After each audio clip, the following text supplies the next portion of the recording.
শাশুড়ির মৃত্যু আর সে শোকের মুহূর্তেই হয়ে গেল ব্লগের কন্টেন্ট। সেই ভিডিও প্রকাশ হতে সোশ্যাল মিডিয়ায় তীব্র বিতর্কের কেন্দ্রে এখন ক্যালিফোর্নিয়ার প্রবাসী ইউটিউবার মহুয়া গঙ্গোপাধ্যায়। প্রবাসী ঘর কন্যা নামে জনপ্রিয় ইউটিউব চ্যানেলের এই কন্টেন্ট ক্রিয়েটর সম্প্রতি শাশুড়ির মৃত্যুর খবর পেয়ে স্বামীকে নিয়ে ক্যালিফোর্নিয়া থেকে দেশে ফিরেন। পরিবারের সে কঠিন সময়ও থেমে থাকেননি তার ক্যামেরা। হাসপাতাল থেকে মরদেহ বাড়িতে আনা, স্বজনদের কান্না ভেজা মুহূর্ত, এমনকি শ্মশানের শেষকৃত্যের দৃশ্য সবই জায়গা পায় তার ব্লগে। ভিডিওটি প্রকাশের পর থেকে ক্ষোভে ফেটে পড়ে নেটিজেনদের একাংশ।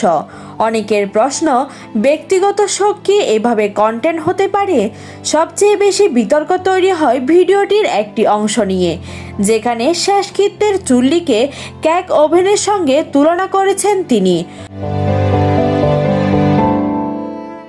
সমালোচকদের মতে এটি শুধু অরুচিমূলক নয়, অত্যন্ত সংবেদনশীলও বটে।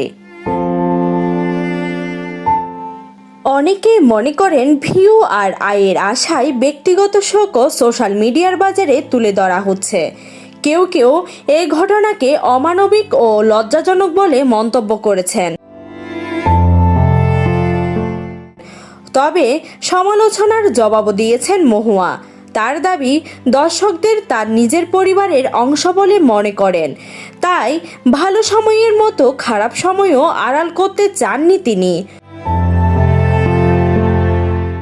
মহুয়া আরও জানায়, তিনি পরিবারের বড়দের পরামর্শে স্মৃতি হিসেবে মুহূর্তগুলো ধারণ করেছেন। বিতর্ক আরও না বাড়াতে তিনি বলেন, এই ভিডিওটি থেকে কোনো আয় করছেন না তিনি। ইউটিউবে মনিটাইজেশন বন্ধ রাখার পাশাপাশি ফেসবুকেও এই ভিডিওটি আপলোড না করার সিদ্ধান্ত নিয়েছেন। তবুও প্রশ্ন থেকে যায়, ব্যক্তিগত শোকের মুহূর্ত কি সত্যি ক্যামেরার সামনে আনা উচিত, নাকি কন্টেন্ট দুনিয়ায় আর কোনো সীমারেখা নেই?